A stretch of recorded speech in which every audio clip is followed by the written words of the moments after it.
Okay, well, I think it's about time we get started with the week 3 videos. Yay.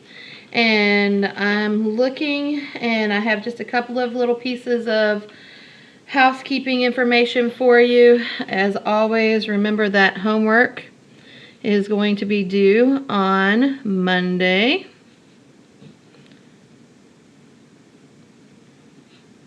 At 11:59 p.m. So I noticed that some of you have started kind of pushing the deadline, making your stuff turned in later and later. I got some stuff at 11:58 and some stuff at 12:00. So just be careful, because also people have started having little glitches with technology and things like that. And I don't want you to get stuck with, hey, I needed to turn in my stuff by 11:59. I waited until 11:45 to try to turn it in, and then I had some computer problem, or my scanner wouldn't work, or whatever, and now I'm late. Because I'm not taking the late work, so make sure that you got it all on time. Allow yourself some time in case something happens. Don't push it. So the second piece of information is that exam number 1 is coming up quickly. It's during week 5. We are currently in week 3, so therefore you can tell that is very quick. And I have asked you, if you don't remember, that you will decide where you're going to take the tests. And if it is the Commerce Academic Testing Center in Ferguson 308, it is not a problem at all, because I'll just send them there. Just send me an email that says, hey, I'm going to take them in Commerce, and we'll work that out.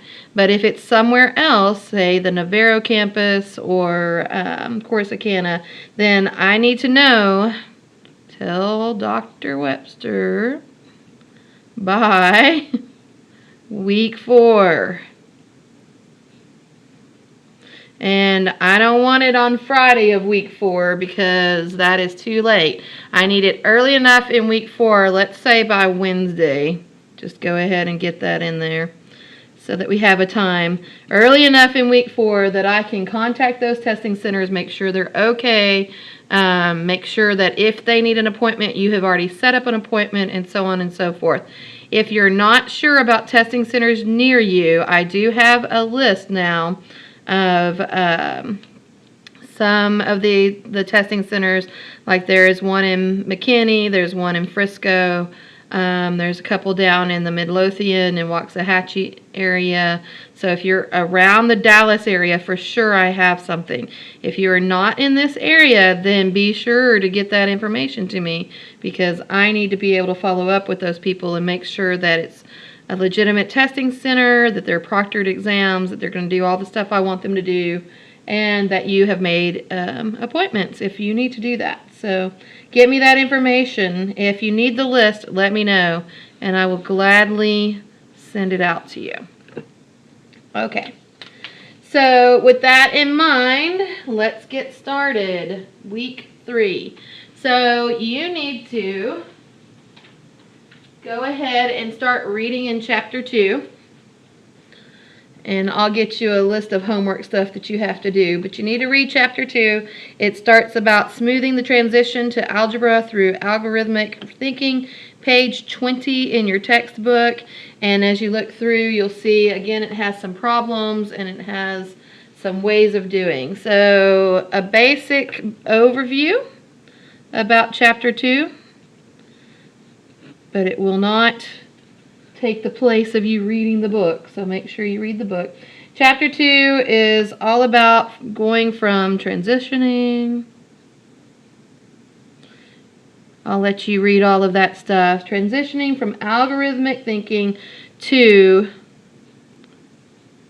algebraic thinking. So the first thing we want them to do is actually see the algorithm.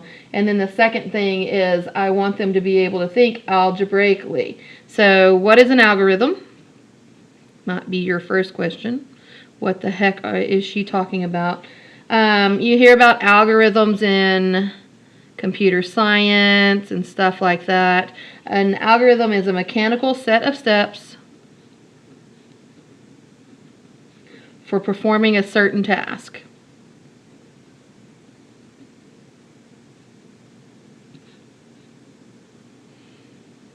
And I think that last week maybe I used the example of like 2 plus 2 plus 2 plus 2 plus 2. Something like that.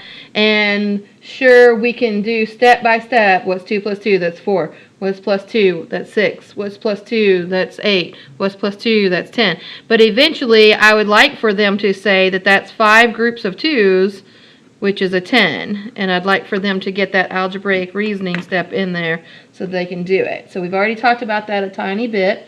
I'm going to show you that there are actually 2 different ways for somebody to represent the same problem. So we'll look at the different meanings there. So 2 different ways.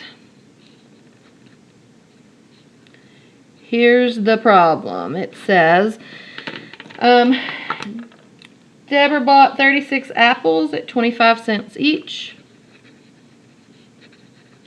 Deborah bought 36 apples, 25 cents each. She ate 2 of them.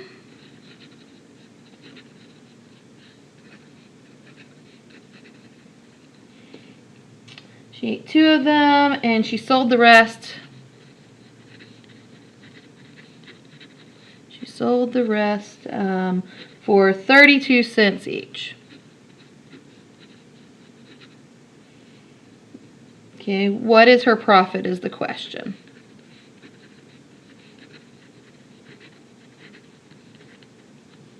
Okay, so this is just a straightforward kind of problem. I'm looking at it and how would we solve it, so think about it for just a second.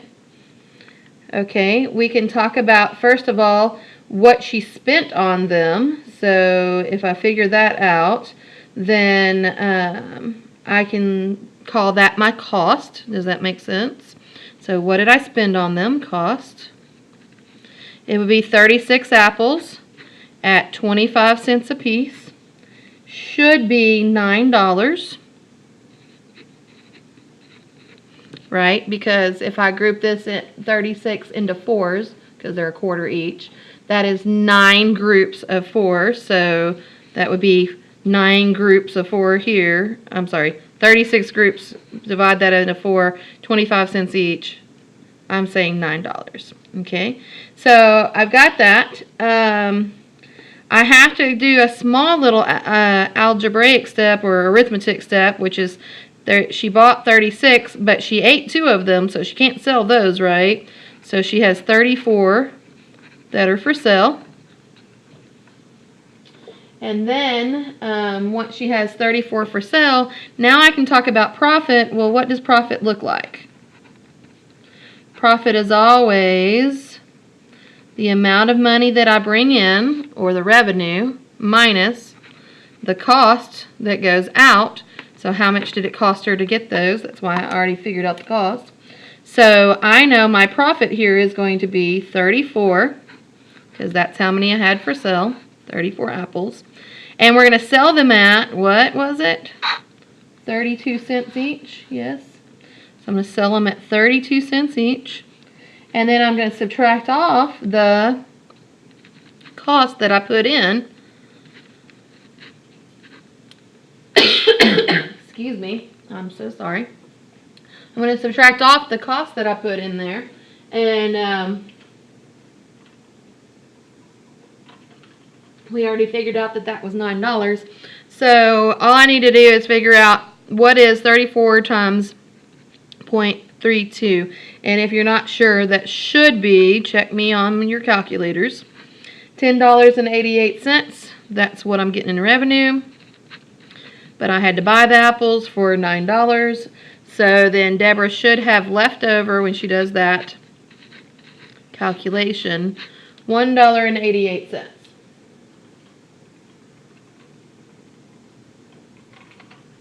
I'm so sorry. Okay.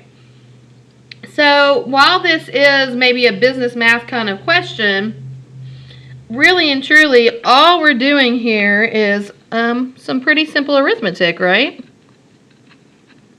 That's all I'm doing. So it's not a very difficult thing to do once I understand how profit and cost and revenue go together. So not too terribly difficult. That's the first way I can work problems like this. Let me give you the second way and let me word it just slightly differently so that we can see what's going on with it. So that was method number 1. I'm going to do problem number 2. Okay. So problem number 2, instead of just saying, hey, what was her profit, I'm going to say, hey, look, Deborah bought some apples.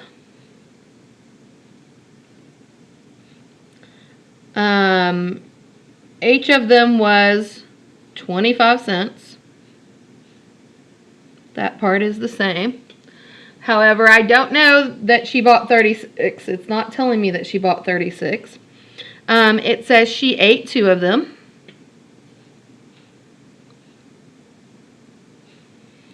And she sold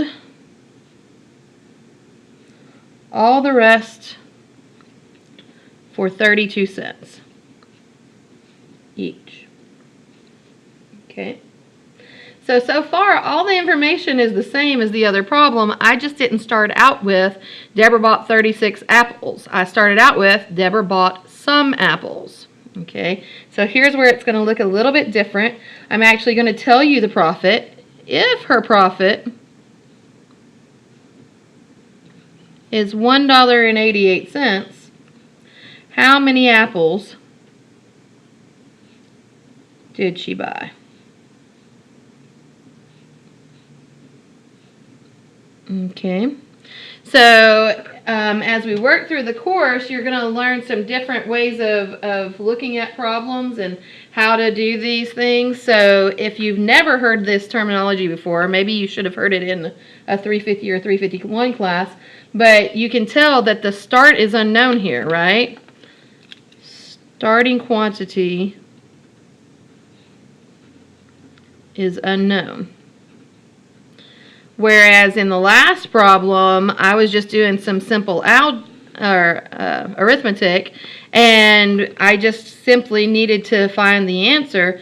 This one's actually giving me the answer, right? What would be the final answer in the other one, and it's saying, I don't know what the starting value was, so you need to figure that out. Okay, so now let's look at that. So similar stuff, I still know that profit is going to equal revenue minus cost, right? Okay, so that starts out the same way. But what do you know? Right, now we know the profit is $1.88. Okay. I still know that they were 32 cents that I sold them for and that they were 25 cents that I bought for them for. The problem is I don't know how many apples, right? So how am I going to deal with this thing right here? Starting quantity is unknown. That's where the algebra starts coming in, right? So I need to know let n, or whatever variable you want, let n equal the number of apples at the beginning. So it's kind of important that I know it's the number of apples at the beginning, because what happened in there? Right, she ate 2. So I need this at the beginning, and then I'm going to adjust that to deal with the fact that, hey, she ate 2. So let's look at that. Before there were 36 apples. Now I don't know how many they are, so I'm going to need to figure that out, at 25 cents. And we had 34 apples at 32 cents. So I'm going to rearrange it just slightly. It's going to be now the 32 cents. But I need to multiply that by, earlier it was 34 because it was the 36 minus 2. So now it's going to be, I don't have 36 anymore. Yeah, now I'm going to put in that n minus 2, right? Okay. And then I've got minus, and it was the 25 cents. What did I originally pay? Well, I paid 25 cents per apple, and I don't know the apple, so again, what goes here? N. Okay, so I actually am going to use my N in two different ways here. First, for the cost, I know I bought N of them, and then for the revenue, I know I sold N minus 2 because I ate 2 of them, right? Or Deborah ate 2 of them. So now I've got a little bit more stuff going on here, and this is going to require a little bit more thinking, right? So same exact starting out kind of things, but I don't know the starting quantity, and look how much more difficult that is. So here, this is a different problem, right? Much more difficult. Much more difficult problem. All right. And I know that you guys all have had college algebra or some equivalency to it, but I'm not going to wear you out with this solving it. I'll let you do that for funsies if you want to solve. So we know that the answer should be n equals 36, right? So I'm going to let you solve that if you want to, but the idea here being that this is going to involve algebraic thinking, right? So it's a lot more complicated, a lot more in depth, and we know that students struggle with that. Whenever I start mixing my alphabet into my math, so to speak, whenever I start putting those things in there, it's a lot more difficult than the first way that I was working that problem, right? Okay, so I know some of you are going to be mad at me because I'm not finishing it, but I'll finish it. N equals 36. So you do the in-between. You would need to distribute, and then combine your like terms, and then solve for n. You can do it, and kids can too later, but you know, it just takes a while for them to get there. Okay, so that's where we're headed. We want them to be there by the time they get to high school, right? That they can do those things. And the middle school grades are where we get them prepared for that, right? It's where we take them from the arithmetic in that first type of problem to the algebra in this second type of problem. So one of the ways that we do that is by using functions.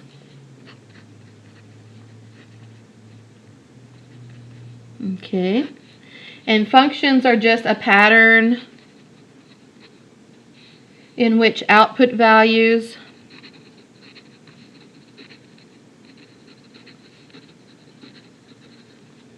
are generated from input values.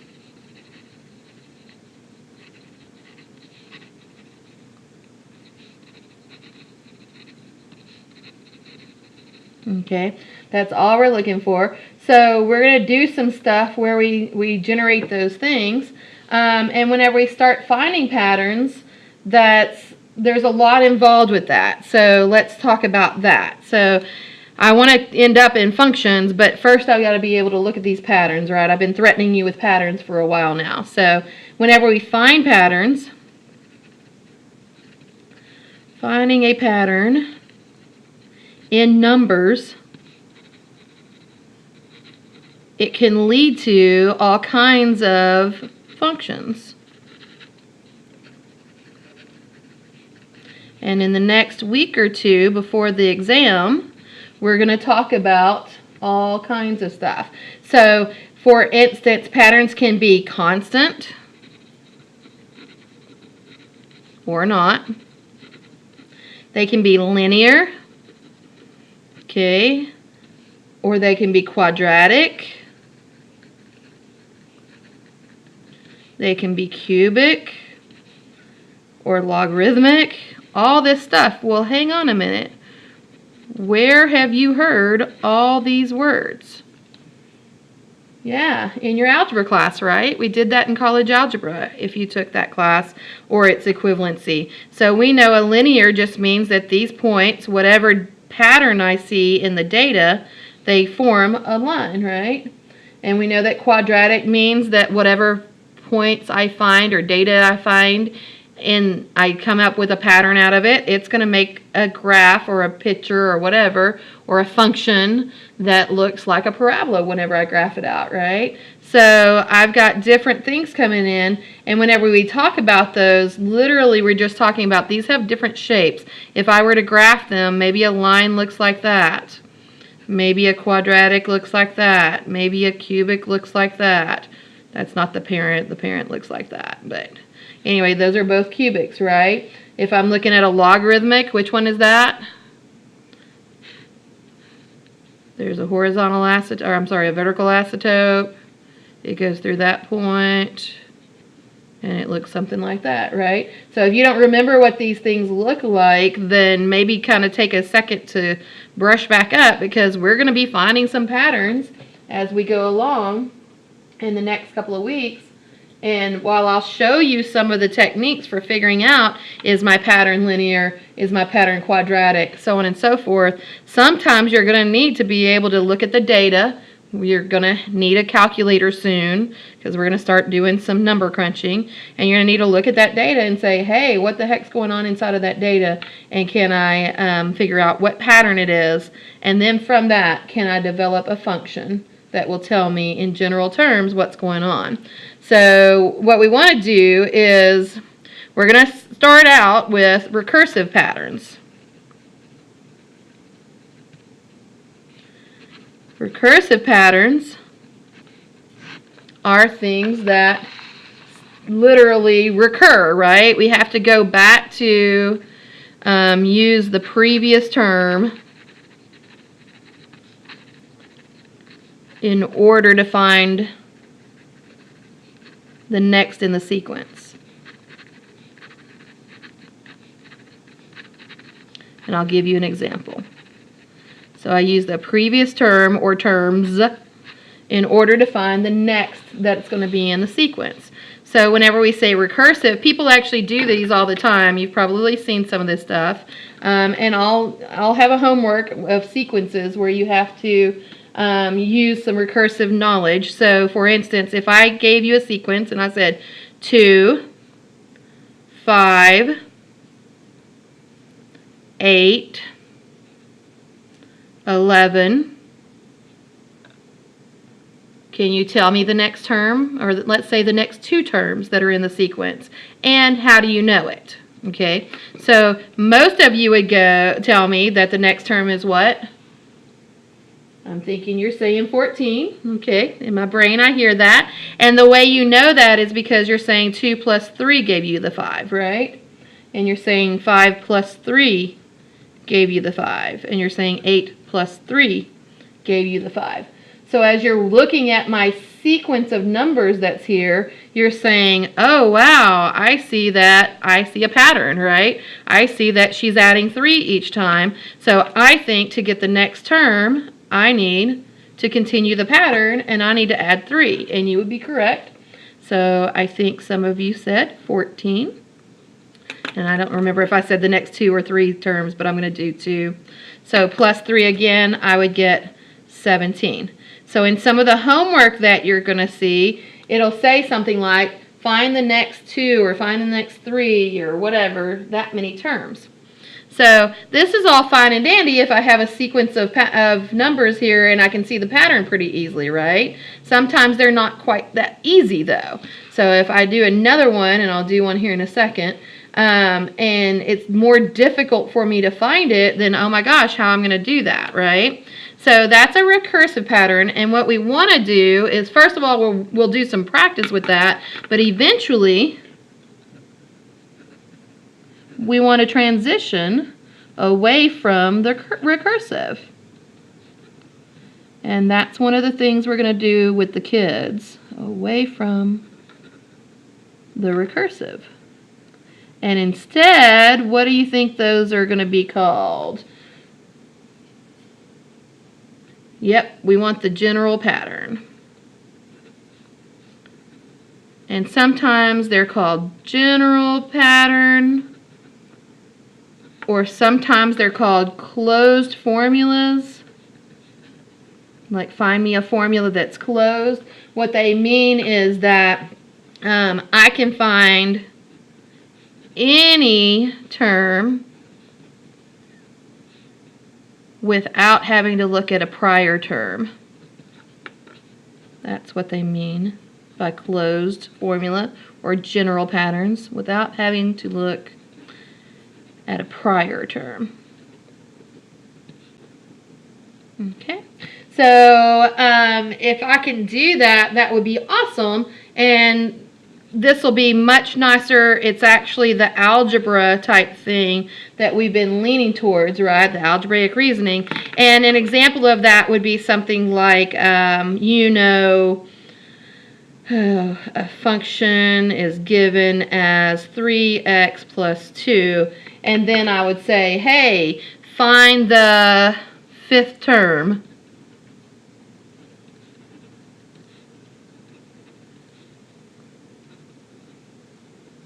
Okay, and so what are you going to do? You're going to plug in there.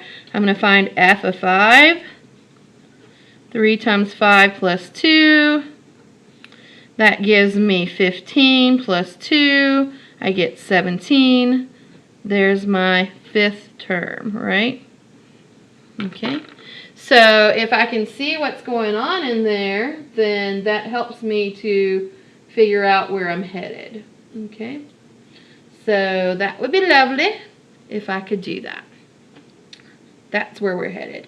So what we're going to do is, real quickly, I'm going to do something that's called Don't Fence Me In. It's a fun activity. I've done it before with lots of people. Sometimes I do it at our camp conference.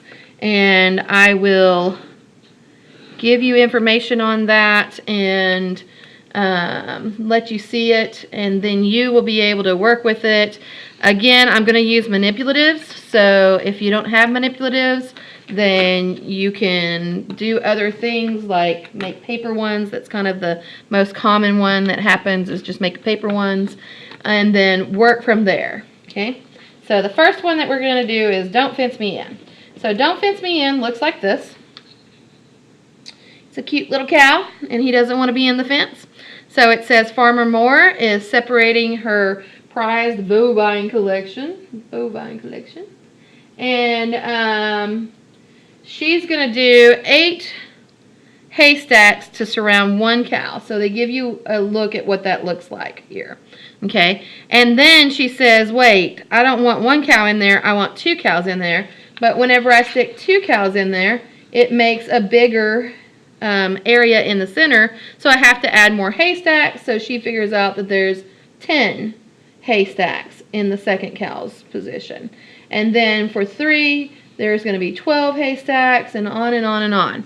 Okay, so, and I'm just going to write that right here. So it's Don't Fence Me In.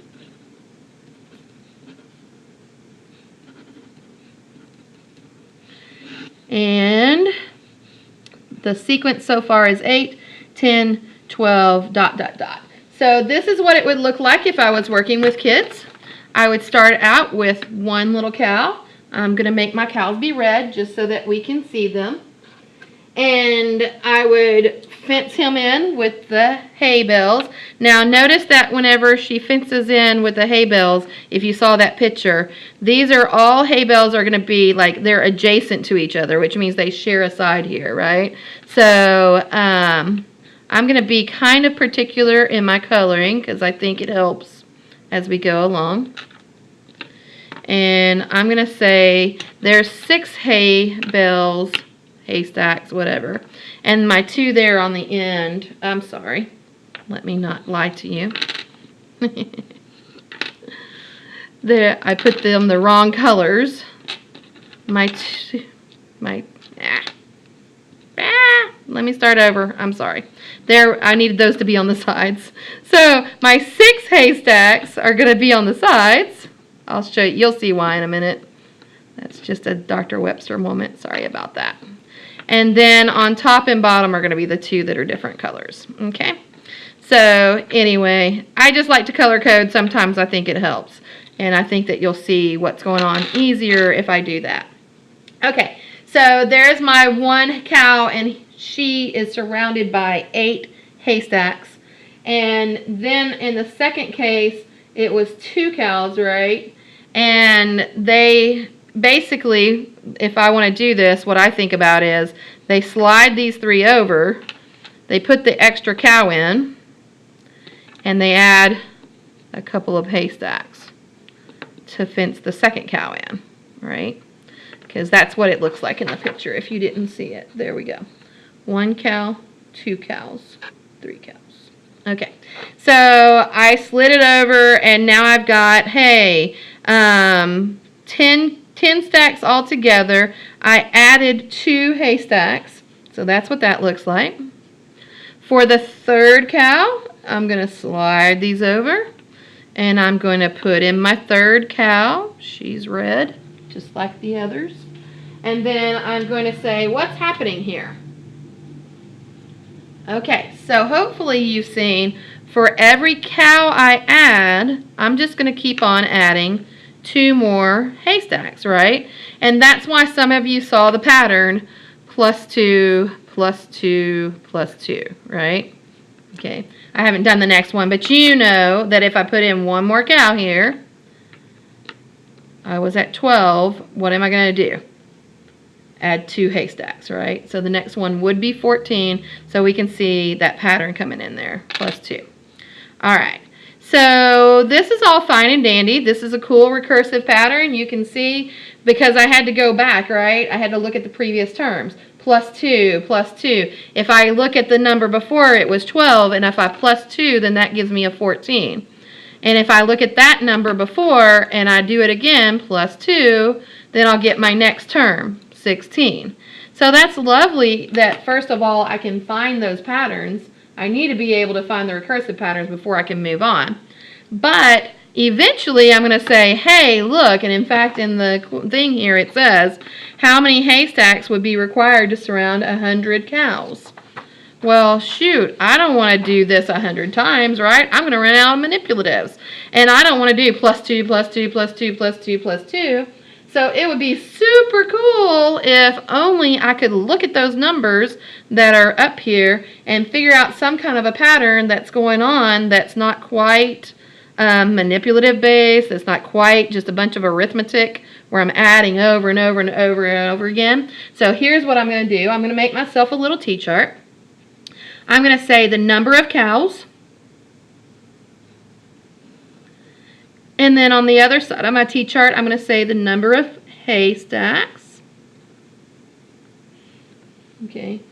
Hay, the number of hay. That's all I said. Number of hay. Sorry, I tickled myself. Cracked myself up here. And I know that when there was 1 cow, there are 8. When there was 2 cows, there were 10. When there were 3 cows, there were 12. 4 cows, 14. 5 cows, 16. I know I see my pattern up there, right? I see what's happening there. So I know that I've got this wonderful pattern going on here. If you have done any kind of proportional reasoning before, then or work inside of a T-chart like this, you can still see the pluses going on. And maybe you know about proportional. If I backtrack this, if there weren't any cows, so I can go back and do the 0 case. I didn't originally have that. But what do you think? Going backwards. Yep, undo that +2, right? So I would actually need to subtract 2, which would give me 6. Now what that means is, let me get that out of the way. What that means is, hey, look. No matter what, I have 6 haystacks, okay? And that's why I kept on just moving those over and moving those over. I think that sometimes with kids, especially if they have some kind of a learning disability, if I can color code, I feel like it helps for them to slide it out. And that's why I was being particular about where my yellows were. Okay, so those 6 are always there, no matter what. So if I think about it that way, it was 6 +2 +2 +2 +2. Now look at this right here. These things right here are called the finite differences. Finite differences. And some of you probably know that if I have finite differences and at the first level they are the same number repeating, some of you know, I think, that means what? That means that this is a linear function, okay? So just to make that clear to us, what the heck, why would she know that that's a linear function? What's happening here is that plus 2 plus 2 plus 2 plus 2 turns into my slope, okay? So I'm going to put it right here with a slope of 2. Let me look at that. Okay, how in the world would I know that? The only real way to know that is to just graph them out, and we can see. Sooner or later you'll trust me, but if I don't know, then I would graph them out. I would see 0. I'm going to do 1, 1, 2, 3, 4, 5, 6, 7, 8, 2, 9, 10, 3, 11, 12, and of course I don't have enough space here. Sorry about that. Okay, and then 4 would be 14, and so on and so on. And let me throw that one up there. It would be like this-ish, something like that. Please forgive my spacing. I wasn't planning to graph tonight. Okay, but I feel like it shows you really well why that linear is going on. And if you know slope, and you know that slope is rise over run, then you would know that what I've done here to get from this point to this point is I went up 2 and over 1, up 2 and over 1, up 2 and over 1. So rise over run is equal to up 2 over 1. That is my slope, isn't it? And we can see very clearly, if I came back here and did the 0, 6 guy, this guy is a linear function. Okay? So think about it this way. What is the exponent on a linear function? It's like, by the way, that function, that formula for a linear function is y equals mx plus b, right? Everybody remember that?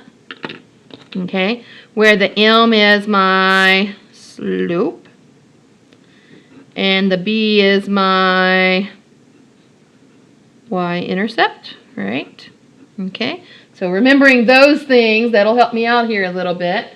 So I'm looking at it, I'm going, hey, I've got a constant difference in here. That's what's happening. Whenever I keep getting the same number over and over and over again added, that's a constant difference, and that tells me I'm looking at a linear function, okay? And in fact, now that we know that our slope is 2, we can come up with that function right there very quickly. I think everybody can. So what do you think? Y equals, what was my slope? Slope is the m, and we said m equals, rise over run, we said 2x plus, and now you can see why Dr. Webster cheated a little bit and came back up and said, hey, what was the 0 term? Because the y-intercept is where the x is always 0, right? So that's how I find a y-intercept, and that y-intercept there was 0, 6. So what's my y-intercept? The 6, the y value there. So 2x plus 6 is my general formula, or my general pattern, or however you want to say that. But the point is that I went from plus 2 plus 2 plus 2 plus 2 up here in the recursive, right? This was recursive. I went from that kind of a pattern to down here I'm going, oh, y equals 2x plus 6. And look at all that loveliness. I now have a t-chart. I now have the general form of a slope of, or an equation of a line. I have this slope stuff going on. I have a little graph going on. And now I have a function, right? These things lead me, when I see that general pattern, I am led to having a function, which is awesomeness. That's what we actually want, right? So I think that is amazing. This is something that we want to be able to do The question on the Don't Fence Me In, though, was not for you to find this formula. The question was actually, how many haystacks would be required to surround 100 cows? Now that becomes easy, right? Because now what you're asking me to do is find the functional value. Everybody knows I can just write this as a function, f of x equals 2x plus 6, right? So you're asking me to find the functional value when I stick in 100. So how many haystacks would I need? 206. Yep, 206 haystacks. Now some of you may not be quite convinced of my math magic here. So instead of doing the 100 first, maybe you don't want to do that one because it's really hard to see the 100 first. Maybe you might want to do, what was the one whenever I had 4 cows, for instance? We have it up here in the table, so we know we should get, whenever I put in a 4, we should get 14, right? So let's try it and see. F of 4. Well, that's 2 times 4 plus the 6. 2 times 4 is 8 plus 6. Oh, that is 14. Check. I got it. Okay. So the cool thing about the general patterns is, hey, once I have a general pattern, I can just plug in any number and I can figure out what's going on there. And I can check and whatever, but I don't have to know in order to get the 4th guy. I didn't have to know that there were 12 for the 3rd guy, right? I didn't have to know that 3 cows required 12 haystacks. So I can generalize and I don't have to go back to the very, very beginning and do the recursive thing all the way through. So that is the super nice part about the generalizing. For tonight's homework, I would say that you're going to do those 2 homeworks that I did not have a chance to give you last week. I know you were so sad you didn't get to do those. I had too much material for last week. So it's actually normally would be a 2-sided piece of paper. One is called Building with Toothpicks, and you can see the staircases that they're trying to build or the shapes that they're trying to build. Each little line is a toothpick. So read carefully and answer those. It's really only 2 questions, but it might take you some time to actually play with toothpicks or to count those shapes or whatever. So I'll load this up in D2L and you'll have to do that. And then the back side of it is very similar, but it's called Exploring Houses, and it says build these houses using the orange shapes and the green triangles from the pattern block pieces. So if you're not sure what that means, the orange shapes would be the squares, okay, and the green would be the triangles, right? So you don't have to worry about that too much. But then it says determine the total number of pieces that are needed. Well, for house number 1, there's 2 orange squares and 1 triangle, right? So 3. House number 2, there are 6 total pieces needed, and so on. So what would the 5th house look like? What's needed here? Blah, blah. And I would dare to bet you that not only can you find a pattern for the total number of pieces that are involved in all of those, but you can also find a pattern for just the oranges or just the squares, and you can find another pattern for just the triangles and go from there. So really cool stuff happening in there. I hope that you can play with it and do that for homework, and that is it for day 1. All right. Come back for video number 2. See you soon.